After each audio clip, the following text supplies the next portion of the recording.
আরো জোরে এটাকে ঢুকিয়ে দিয়েছে গাড়িটা। তখন একটা বয়স্ক দাড়ি পাকা মানুষ, সে কিন্তু ধাক্কা খেয়ে পরে 4-6 হাত দূরে তারা ছিটকে পড়েছে। এই ভিডিও কিন্তু আপনাদের কালবেলাতে আসছে। তো এর প্রেক্ষাপটে কিন্তু তখন উপস্থিত জনতা তারা উত্তেজিত হয়ে সেখানে আঘাত করতে চেয়েছে, কিন্তু আমাদের প্রশাসনের সহযোগিতা প্লাস আমাদের স্বেচ্ছাসেবকের সহযোগিতায় বড় কোনো অঘটন ঘটে, তারা নিরাপদে তাদেরকে সেখান থেকে যে সুযোগ করে দেওয়া হয়েছে।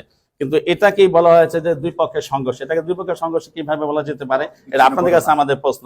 এটাকে দুই পক্ষের সংঘর্ষ কিভাবে বলবেন? আমার উপর আঘাত করলেন, আমার গাড়ি উঠিয়ে দিলেন, আমি এখানে যদি এটা ওরা গাড়ি উঠিয়ে দিয়েছে, কিন্তু সেটাকে হামলা বলবেন কিভাবে? একজন মানুষ যখন আক্রান্ত হবে তার উপর গাড়ি উঠিয়ে দিবে, সে কি নির্ভীক দাঁড়িয়ে থাকবে? সে তো স্বাভাবিকভাবে তার মধ্যে খুব সৃষ্টি হতেই পারে। কে কোন পন্থী আমরা জানি না, সেখানে গাড়িটা এভাবে অন্যায়ভাবে উঠিয়ে দেওয়ার প্রেক্ষাপটেই পরিস্থিতি সৃষ্টি হয়েছে। এই জন্য যারা এইভাবে অন্যায় গাড়ি উঠিয়ে দিয়েছে তারা এটার জন্য দায়ী, তারাই এটা দায়িত্ব। আজকে আমরা এসেছি, আমাদের যে সরকারের যে সিদ্ধান্ত যেটা হয়েছে 7ই নভেম্বর, সেই সিদ্ধান্ত যেন সরকার অটলবিচল থাকে, স্থির থাকে, সেই ক্ষেত্রে সহযোগিতা আমাদের থাকবে।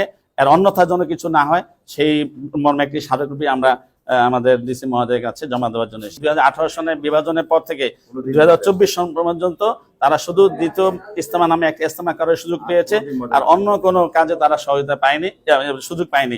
কাজে এখানেও সেটার ভঙ্গ করার কোনো সুযোগ নাই। এবং এপ্রিলে আমাদের উপদেষ্টা মন্ত্রী আশ্বাস দিয়েছেন বিষয়টা সমাধান করে দিবেন। কাজে সমাধান পর্যন্ত পূর্ব নিয়মে ইজতেমা আমার তদারকি হবে। এখানে অন্য কারো ইজতেমা ছাড়া প্রবেশের অধিকার দিলে, সুযোগ দিলে এখানে আমরা আতঙ্কিত, আমরা শঙ্কিত, এখানে আবার সেই 1 ডিসেম্বর মতো এই ধরনের পরিকল্পিত কোনো তাণ্ডব চলতে পারে। এই জন্য আমরা মনে করি দেশের শান্তি শৃঙ্খলার সাথে এই সুযোগটা না দেওয়া উচিত। এই সুযোগটা না দিলেই শান্তি শৃঙ্খলা থাকবে এবং অতীতের মতো সুন্দরভাবে ইজতেমা হবে।